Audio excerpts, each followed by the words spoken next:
Saluti da Heavy Metal Heaven!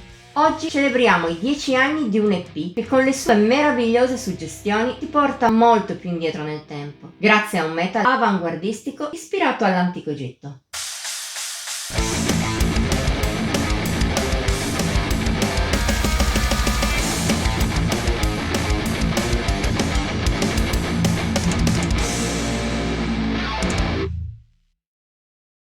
Un viaggio dal tramonto fino all'alba successiva. È quanto racconta l'Amduat, papiro rinvenuto in diverse tombe egizie. La versione più completa è stata trovata in quella del faraone Thutmosi III, che racconta il viaggio di Ra nel Duat, l'aldilà sotterraneo della religione degli antichi egizi. Attraverso le sue acque, le sue caverne e la sua oscurità si compiono le 12 parti del rituale di rigenerazione del sole, una per ogni ora notturna e per ogni parte del regno dei morti. Insomma, un vero viaggio attraverso la notte. Questa può essere anche la descrizione perfetta per l'EP che celebriamo oggi, Entering the Gate of Western Horizon del progetto Necken.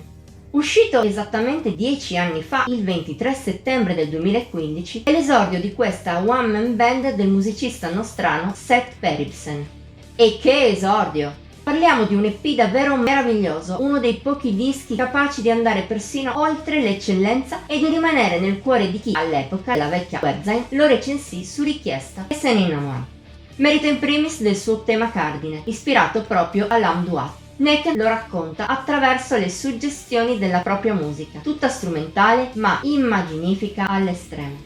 Se la base è il doom metal, Seth Peribsen lo affronta in una maniera lontanissima dai canoni di qualsiasi incarnazione più tipica. Nei momenti più pestati il suono si rinforza con influssi groove metal nella sua possanza, mentre altrove sono presenti influssi più espansi, spesso al limite col black.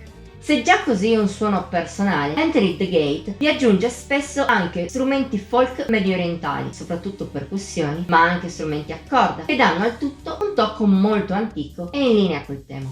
Ne risulta un quadro suggestivo, cupo come la notte e di grande fascino primordiale, che si snoda attraverso 12 brani, ognuno ispirato a una fase del rituale, uniti però di fatto da temi e senza pause. In pratica è un'unica canzone suddivisa in parti per oltre mezz'ora. E che mezz'ora! In effetti, il progetto Necken non è solo celebrazione dell'antico Egitto e avanguardia musicale. Oltre alla spiccata originalità, c'è anche una grande ricerca in fatto di sonorità e di dettagli, che Seth Peribsen piazza con un'assoluta consapevolezza al proprio posto. E questo a fare davvero la differenza. Se per la sua natura Entering the Gate è molto omogeneo, il suo mastermind riesce a renderlo interessante in ogni secondo, con le sue variazioni, mentre di momenti morti non se ne vede traccia. Con un'ispirazione e una maturità compositiva che la stragrande maggioranza delle band all'esordio può solo sognarsi.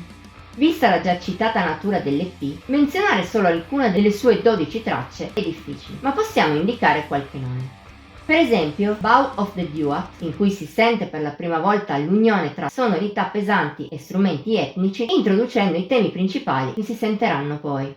C'è West, la più doom e oscura, sensazione accentuata anche dalla successiva The Depth, Waterhole of Those of the Duat, sinistra, coi suoi richiami black. Oppure ancora With Image Flowing Forth, davvero vivida nel suo portarti dentro i misteri dell'antico Egitto, seguito a sua volta da With Deep Water and High Banks, che la riprende in maniera più cattiva. Infine, una menzione la merita la conclusiva With Emerging Darkness and Appearing Birth, traccia più lunga del disco, che ne riassume tutti i temi principali in maniera semi-epica. Tuttavia, anche tutti gli altri pezzi, nessuno escluso, hanno un loro perché e sono piazzati al punto giusto per creare un affresco suggestivo che accompagna l'ascoltatore in un viaggio oscuro nell'antichità.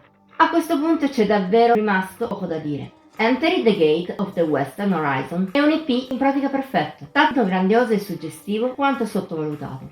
Lo stesso si può dire del progetto Necken, che anche nel seguito della sua carriera, peraltro non troppo prolifica, non ha raccolto molto in fatto di pubblico. Forse è anche colpa della sua proposta molto sperimentale di nicchia, fin troppo per gran parte degli ascoltatori metal o non che siano. Ma per i cultori di sonorità al tempo stesso antiche e sperimentali e che magari sono affascinati dall'antico Egitto, di sicuro non possiamo che consigliare un lavoro del genere. Non sarà facile entrare al suo interno, ma se ci riuscirai, magari te ne innamorerai anche tu, come lo siamo noi da ormai 10 anni. Voto di Heavy Metal Heaven 80 sul massimo di 80 per gli EP. Per oggi è tutto. Ti abbiamo incuriosito su questo meraviglioso e oscuro viaggio nell'antico Egitto? Dicelo nei commenti, oltre a mettere like e a condividere. Ti invitiamo inoltre a iscriverti al canale e ad attivare la campanella degli avvisi per rimanere al passo dei contenuti pubblicati ogni settimana. Infine siamo anche su Facebook, Instagram e Pinterest. Trovi i nostri link qui sotto. Ci vediamo la prossima volta!